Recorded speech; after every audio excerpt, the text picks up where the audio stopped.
嗨，大家好，我是躺平叔，今天是2020年5月18号。这一期咱们继续胡聊胡适、胡指、胡威还有胡一静老师。今天这个胡适在前2天暴跌的情况下继續震盪，尾盤沪指好像收回來了，但是在這個 K 線圖上留下一個假陽線。5月18號市場震盪調整，三大指數低開衝高後回落，截至收盤，上證指數是4131.53點。跌了3.86點，0.09%，這就是高超的控盤藝術。深圳成指跌了31個點，下跌是0.20%。北證指數下跌了21個點，跌幅是1.55%。廣州成交量已經跌破3萬億，變成2.92萬億，比上個交易日少了4500億，成交量也開始萎縮。我在前幾天說，頭部一個大陰線下來，成交量還放大了。說明後面這1個月恐怕都要震盪。好的，那麼是在這個4100點上下這麼震上1個月。如果走得差，恐怕還要破位往下走。這個指數走到現在這個地步，叫往上它是絕對沒有信心，因為沒有基礎；往下是不甘心。你往下跌，它就有護盤的；往上走，它不敢走夜路吹口哨，自己給自己壯膽。那今天對散戶是相當不友好。今天是3003家下跌，2370家上漲。基本上還是那些跟人工智能相關的行業股票在反彈，其他的都是原地不動，要不就是下跌。我看萬科又創新低了，破位走勢。前幾天有機構推薦這個房地產股，超房地產股這個反彈，所以今天這個普跌行情對散戶來說非常不友好。這3天可以說很多散戶把今年賺的錢恐怕又賠進去了啊。當然了，絕大部分如果買的不是什麼硅基相關的股票，那恐怕本身就是在賠，漲的時候沒他份，跌的時候他先跌。那逼的呢，這些相關股票振幅太大，如果你一步踏錯了，也是深套，有的恐怕要套一輩子。如果有的被套住，一輩子解不了套。不光是胡適現在有點走的含糊啊，全球資本市場都是這樣的。美股好像也是上週五在下跌。財聯社5月18日電訊。上週五，隨着美債收益率上漲，引發了投資者恐慌 ，AI 驅動的美股上漲行情受到了壓制。有分析師指出，說目前幾乎沒有任何因素能阻擋債市市場遭遇更深層次的潰敗。最近幾週，30年期美國國債收益率已飆升至5%以上，自5月初以來，10年期國債收益率已上漲超過20個基點，達到4.59%。這一飆升導致美股從上周早些時候創紀錄的高位大幅回落。上周五，美股3大指數跌幅均超1%。簡單點說，就是美國股市其實也沒什麼問題，擔心 AI 泡沫破裂。達摩克里斯之間，大家都在等着，稍有風吹草動，立馬就是暴跌，就人跑，所以它的波動比較大，大家擔心泡沫破裂。亞太股市也一樣，5月18號，日韓股市低開。一直比較火爆的韓國股市，今天又跌了4%，最大跌幅後來又彈回來了。總之，它這個振幅非常大，非常刺激。而且股指期貨再次啟動了熔斷機制。熱門個股方面，三星電子跌了3%，SK 海力士跌了3.5%。這就是美國還有亞太股市的這麼個走勢。所以說，胡適今天這麼猶豫也很正常。胡適本來的就是底氣不足，身子就弱。沙灘上建高樓，人家是貨真價實的，現在都在上蹿下跳。那你這個靠吃藥的，靠打針的，走得軟一點正常。這個你要指望它雄起，那是不可能的。今天我看到一篇文章，我來找一找。鳳凰網一篇文章叫《韓國迎來全民炒股時刻》，我也想起了這個咱們前2輪牛市啊，現在韓國就是這樣的。5月上旬，當韓國綜合股價指數首次衝破7000點後，韓國全民沸騰，隨着股指層層上台，坊間話題也變了。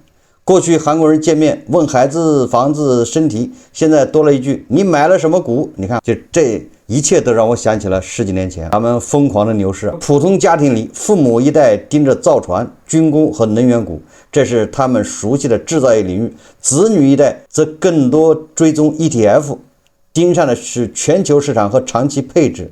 連孩子們的兒童節禮物也成了股票賬戶。這場牛市歸因於人工智能熱潮推高的半導體需求，三星電子和 SK 海力士股價接連刷新高點。針對長期存在的韓國折價及韓國股市估值長期低於國際平均水平問題，李在明政府推出一系列系統性改革措施，試圖通過提振股市、保護中小投資者權益和改善公司治理，重建市場信心。韓國股市的上漲被賦予更多意義，它被視為房地產之外的又一個資產出口。與此同時，它也把人們焦慮照得無比清晰。他們並非突然迷上股票，只是在房價、物價、養老和工資壓力層層擠壓之下，股市成了少數能讓人想象下一步的地方。但全民盯着同一條曲線，牛市承接的不只是財富現象，也將更多人的生活與市場波動掛鈎。韓國漢城大學經濟系教授金相鳳認為，在半導體產業的支撐下，韓國股市上漲的勢頭還會持續，但波動性很大，市場可能受到小幅衝擊，也可能出現大幅震盪。他提醒說，一旦上漲勢頭轉弱，那些背負貸款炒股的人們損失或將擴大。文章提到一個叫羅真的韓國人，說首爾松坡區一個小區，早上9點剛過，電梯裡的說話聲立刻變小了。此時37歲的羅真剛剛把2個孩子送到幼兒園，晚上鄰居們在電梯裡碰面總會喧喊幾句，最近卻不一樣了。股市開盤後，大家都低着頭，手指在手機屏幕上滑動，看漲跌幅，盯賬戶收益，生怕錯過開盤後那一陣最劇烈的波動。不久前，羅真開了證券賬戶，並以2個孩子的名義分別開戶。在韓國，股票成為兒童節的最佳禮物之一。20多年前，韓國父母會給孩子辦一本存折，將壓歲錢存進去。如今，存折讓位給證券賬戶，孩子們還沒學會看財報，就已經有了戶頭。我們現在還沒有這麼瘋狂，我們那個上2輪牛市也沒有瘋狂到這個地步。但是韓國現在已經做到了，你小孩還在上幼兒園，那賬戶戶頭有了。韓國一家英語教育企業發布的問卷調查顯示，現金、股票等金融資產已超過遊戲設備，排在兒童節熱門禮物榜單中的第4位，僅次於服裝、鞋類等衣物及雜貨、娃娃等玩具和自行車等運動用品。諸多股票禮物中，三星電子最受歡迎。這個證券公司發布的數據顯示，4月贈予18歲以下未成年子女的股票中，三星電子以 56.3% 的佔有率排在首位。另據新韓投資證券稱，今年第一季度未成年客戶開戶數量較去年同期增加 272%。 不只是孩童，老人們也下場了。67歲的退休人士朴賢，為了能給親友多推薦幾隻股票，整天盯着股票節目。每次見到家人，他都會和他們交換持倉意見。最近在超市排隊結賬，聽見前面一對夫婦正在討論一隻股票，正好是自己持有的股票，他也忍不住加入討論。在首爾中路區塔谷公園，這個韓國指數7000點已成為老人們閒聊的一部分。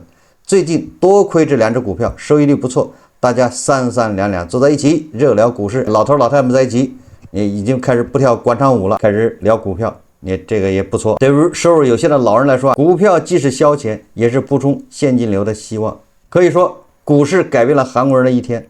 尤丹韓國首個替代交易系統投入運營後，交易時間能從早8點延至晚8點，交易費用也更低。相比之下，傳統韓國交易所常規交易時間是早9點至下午3點30分，這個有點像咱們，但是人家韓國現在已經有了新的交易系統，一天交易12個小時。眼下一種錯失恐懼症正在韓國社會蔓延，如果錯過這次機會，會不會一直貧困下去？你看現在炒股在韓國已經不是簡簡單單說財富賺點錢那麼簡單了，它已經改变了人們的這個想法大腦。也就是你沒買股票的人他焦慮，就跟10年前咱們中國的樓市是一樣的。你那個時候如果說買了房子，你感覺高人一等，如果你都没買房子，你焦慮，你怕你一輩子都買不上了。所以那時候想方設法，是吧？而且那時候不會有人懷疑說房價會跌。你那個时候如果說房價會跌，人家肯定說你這個人是瘋子，你知道嗎？精神不太正常。就是這麼一個氛圍，韓國現在就這麼個氛圍，沒有股票的人非常焦慮。今年第一季度，韓國18歲以下群體新開戶數量較去年同期激增10倍。韓國金融投資協會的數據顯示，截至5月4號，韓國股票交易活躍賬戶數量達到 1.05 億個，而韓國人口只有5200萬，但股票賬戶活躍的賬戶，你每天都得登錄交易一下，大概這樣的，這個居然有 1.05 億個。說隨着指數不斷刷新高點，一些人乾脆辭職炒股。好了，專業炒股了。33歲的智恩曾是一名小提琴手，他從藝術類中學一路讀到音樂類大學，還曾去法國留學。20多年來，他的人生都是沿着音樂这條路在走。但現在他開啟了新身份，專職投資者。疫情期間，我借着股市上上漲賺了很多錢。最近指數持續刷新歷史高點，我確信轉做專職投資人是正確的選擇。所謂專職投資，並不是坐在咖啡館裡看看手機就行。每天凌晨6點，他會先查看美股行情，再確認主要經濟指標和持倉個股的新聞，隨後配合韓國股市開盤進行交易。收盤之後，他也要繼續盯着美股。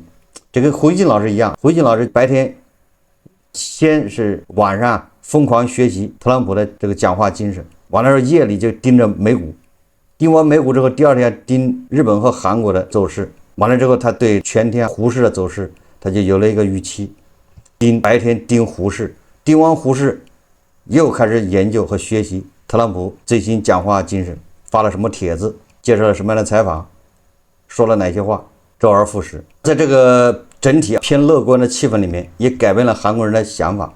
韓國牛市改變的不只是職業路徑，也包括年輕人婚戀想法。等我炒股賺了大錢再結婚，這句玩笑話戳中年輕人現實處境。過去韓國人的婚姻常被房價、就業和育兒成本卡住，但是隨着指數一路上漲，一些人將證券賬戶裡收益視為邁入婚姻的憑證。股價上漲帶來的不只是投資收益，還會刺激人們對整體經濟樂觀情緒和風險偏好。相比反覆精打細算，人們只有對未來產生信心的時候，才會下定決心結婚生子。隨着指數暴漲，崔宇植買入追蹤指數2倍漲跌幅的槓桿產品，他判斷美股已經過熱，於是借錢投資了費城半導體指數3倍漲跌幅的產品。崔宇植說，這種投資是他做銀行職員時想都不敢想的高風險操作，可身邊不斷有人賺到大錢，相比之下，我存在賬戶的退休金實在太寒酸了。你看，開始加槓桿了。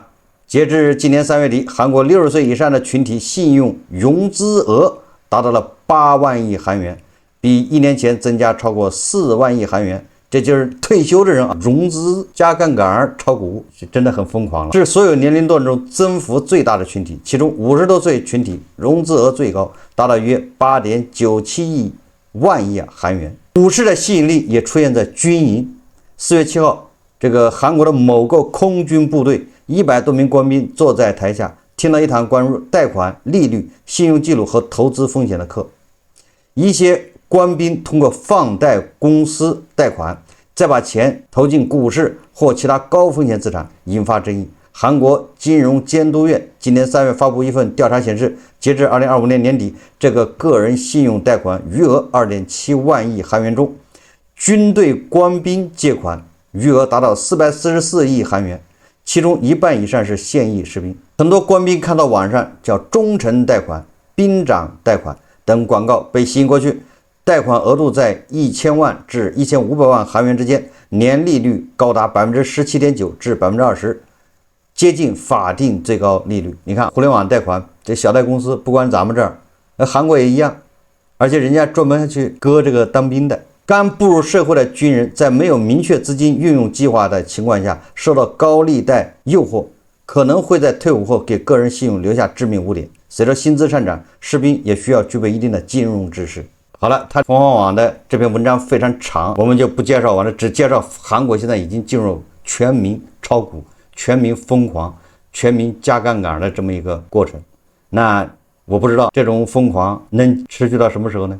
那總會破。當然了，韓國的股市跟大 A 還不太一樣，為什麼？因為韓國人家好歹有個三星和 SK 海力士，人家有實打實的業績。韓國股市上漲主要是這2個股票在漲，其他的也在漲，水漲船高都在漲，但是它主力是吧？主要是三星電子和 SK 海力士這兩個，它本身人家就賺錢，人家內存這玩意，它這錢都賺到不知道怎麼花。這個所以說韓國股市它漲，它有它的基本面，雖然現在有點瘋狂，但是它有支撐。那胡市就不一樣了，所以說我一直說胡市它是沙灘上建高樓，地動山搖，它地基不穩。先不說其他的了，其他的什麼制度、什麼監管，咱先不說了。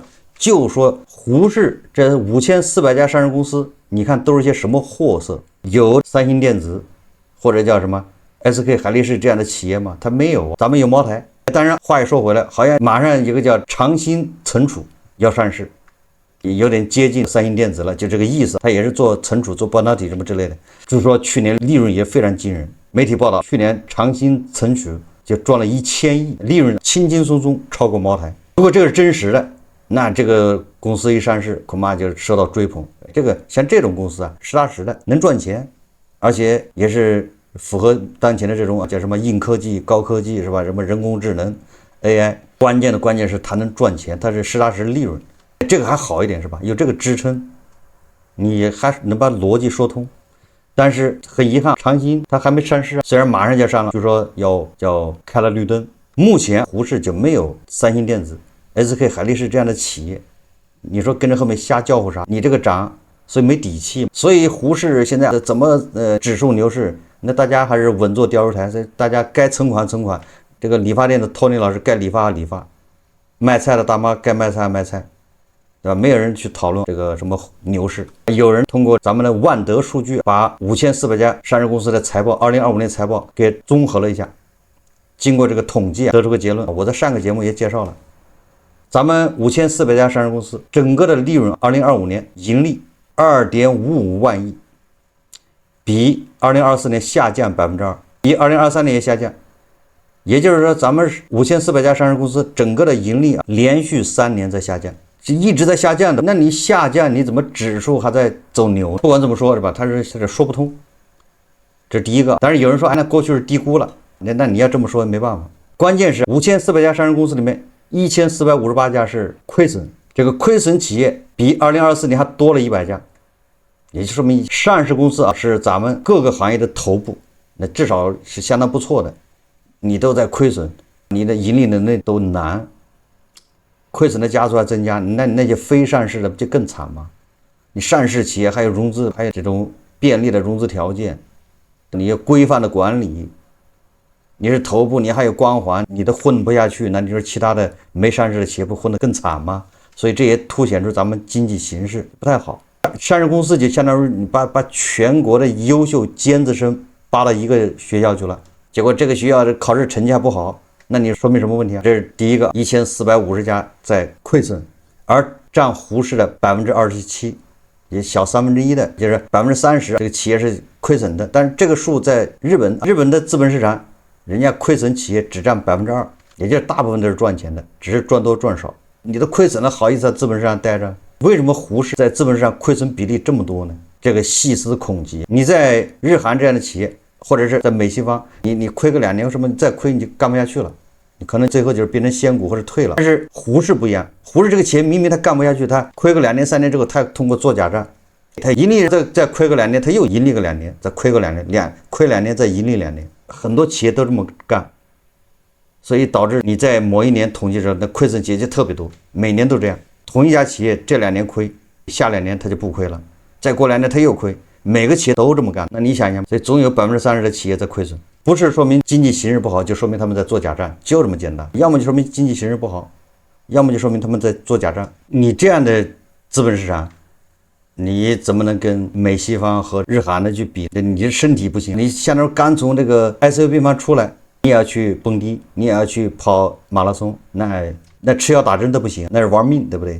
誰敢信？這個胡市這個奇葩股，這個叫數不勝數是吧？你看今天一個新股叫恩嘉誠，河南的5月18號上市的新股恩嘉誠，午後漲幅擴大，最高漲至662%，你什麼概念？一度觸發臨停，成交超10億，開盤價為70元每股，截至13點19分，股價已超過100元，最新漲幅600%，發行價14.4塊，上市以後股價就炒到了100塊，疯炒新股，疯炒新股。当然了，你也可以说 N 加成，它就是跟三星一样，或者跟什麼海力士一樣，或者跟英伟达一樣，那咱也沒話說，你愛怎麼吹。但是我認為爆炒新股最主要的原因就是它不讓你融券做空。本來資本市场它為了抑制这個新股爆炒，它你融券做空。你現在漲到100是吧？那我现在開始融券了，我開始往下砸了，對不對？他現在這不讓你融券做空，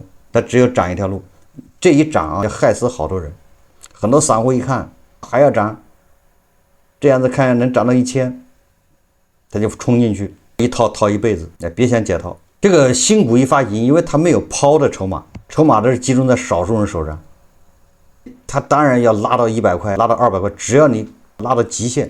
大量人等着買，他忽悠，等着散戶來接盤的時候，他200塊賣給你散戶。人家那些游資啊，他很多人是打新是吧？重的，更重要的是那些人家在一级市场已經進入的各種關係進入的那些股票，他小股東他沒有36個月的禁售期，這些可以賣的籌碼集中在少數人手上，所以那他當然把它拉到300塊去賣，是不是就變成一個操縱？他也不用擔心大股東賣，因為大股東還在禁售，二股東也在禁售。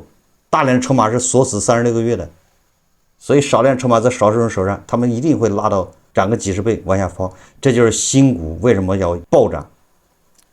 以往為了防止這新股暴漲，那就允許你融券做空，現在不讓。